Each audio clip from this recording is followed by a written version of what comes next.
দিনগুলো কেমন যেন বদলে যাচ্ছে, আর বদলাবে না কেন? বর্তমান কম্পিটিশন বাজারে টিকে থাকতে স্মার্টফোন ব্র্যান্ডগুলো ব্যবসার থেকে বেশি ইউজারদের কথা ভাবছে। কয়েক বছর আগেও খেয়াল করে দেখবেন, একটি গুড লুকিং ও ফিচারফুল ফোন কিনতে গেলে আপনার মোটামুটি ভালো একটা অ্যামাউন্ট গোনা লাগতো।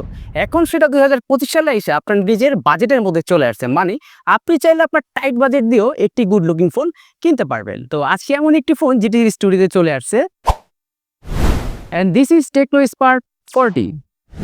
তো চলুন এবার ফোনটি আনবক্স করা যায়। টেকনো স্পার্ক 40 বক্সটা আনবক্স করলে শুরুতে আমরা দেখতে পাচ্ছি ফোনটা একটু সাইডে রেখে চলেন দেখি বক্সে কি আছে। শুরুতেই পেয়ে যাচ্ছি কিছু ইউজার ম্যানুয়াল, সাথে একটা সিলিকনের কেস যেটা বেশ ভালো মানের মনে হচ্ছে। পাইতেছি একটা 45 ওয়াটের চার্জার এবং সাথে একটা টাইপ সি পোর্টের কেবলও আছে। তো এই ছিল ফোনের ভেতরে। চলুন এবার ফোনটা দেখি। তো এই হচ্ছে আমাদের সেই কাঙ্ক্ষিত টেকনো স্পার্ক 40 কে দেখে প্রথমে জাস্ট আমার একটা কথাই মাথায় আসছে, সেটা হচ্ছে চুরিবিদ্যা বড় বিদ্যা যদি না পড়ে ধরা। শুরুতেই যদি আপনারা ডিজাইনটা দেখেন তাহলে দেখবেন এটা আইফোন 17 এর ডিজাইন কনসেপ্ট ফোনটির মতো। ইয়েস গাইস, আপনারা প্রথম দেখে এই ফোনটিকে আইফোন 17 এর কপি ফোন হিসেবে ভাবতে পারেন। अरे बाप रे, ये तो धोती खोल रहा है। এই ফোনটি লঞ্চ করা হয়েছে 6128GB ভেরিয়েন্টে। এখানে DDR4X এর র্যাম ভার্সন ইউজ করছে। এবার যদি ফোনের ব্যাক সাইড দিয়ে কথা বলি, ব্যাক সাইডটা কিন্তু অ্যান্টি গ্লেয়ার বডি করছে, যার মানে হচ্ছে আপনার ঘষা মাজে বা হাতের ছাপটা খুব একটা বোঝা যাবে না। এছাড়া কিন্তু টেকনো এখানে ট্রিপল ক্যামেরা সেটআপ দিয়েছে, যেখানে 50 মেগাপিক্সেলের কি মেইন ক্যামেরা, 2 মেগাপিক্সেলের ডেপথ সেন্সর আর একটা সোকল লেন্স থাকছে। এর পাশে আপনারা পেয়ে যাচ্ছেন একটি ফ্ল্যাশ লাইট। সাইড ফিল্মটা দেখবেন একটা মেটালিক শেড দেওয়া হয়েছে, but obviously this is plastic. এবার যদি আমরা নিচে দেখি তাহলে আমরা দেখতে পারবো একটি স্পিকার গ্রিল, একটি টাইপ সি পোর্ট, সাথে 3.0 মিলিমিটারের একটি ইয়ারফোন জ্যাক। ইয়েস, এখানে টেকনো ইয়ারফোন জ্যাকটি ইউজ করছে এবং সাইডে আমরা পেয়ে যাচ্ছি একটি ফিঙ্গারপ্রিন্ট সেন্সর, সাথে আপস এন্ড ডাউন পোর্ট। এই ছিল ফোনের আউটলুক বা ব্যাক সাইড আমরা বলতে পারি। এবার আসছে ডিসপ্লেতে। টেকনো এখানে ইউজ করছে 6.67 ইঞ্চির একটি আইপিএস প্যানেল, যেটার রেজলিউশন হচ্ছে এইচডি প্লাস। অবশ্যই টেকনো এখানে পাঞ্চল ইউজ করছে।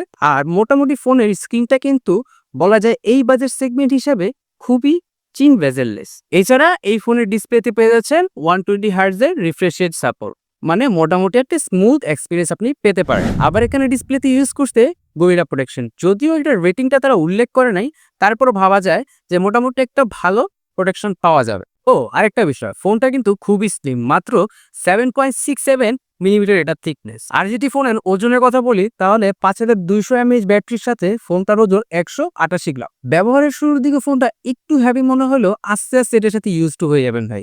এবার যদি ক্যামেরা পারফরমেন্স দিয়ে জানতে চান তাহলে আমরা এই ফোনটা মাত্র হাতে পাইছি, মাত্র ফোনটা লঞ্চ হয়েছে। তো আমরা এটাতে দুই একটা ছবি তুলছি, যেটা আমি দিয়ে দিব। প্রথম অবস্থাতে ফোনের ক্যামেরাটা মোটামুটি ভালো মনে হচ্ছে এই প্রাইস রেঞ্জের মধ্যে। বাকিটা আমরা ওভারঅল রিভিউতে জানবো। আচ্ছা, এটার প্রসেসর নিয়ে এত কথা বলা হলো না। টেকনো এখানে ইউজ করছে মিডিয়াটেক হিলিও G81 একটা প্রসেসর, যেটা নিয়ে নতুন করে বলার কিছু নেই। তারপর আমরা এর বৃত্তান্ত জানবো আমাদের রিভিউ ভিডিওতে। চলুন এবার আসছে এই ফোনটির অপারেটিং সিস্টেমে। টেকনো এখানে ইউজ করছে হাইবাস 15 বেসড অন অ্যান্ড্রয়েড 15।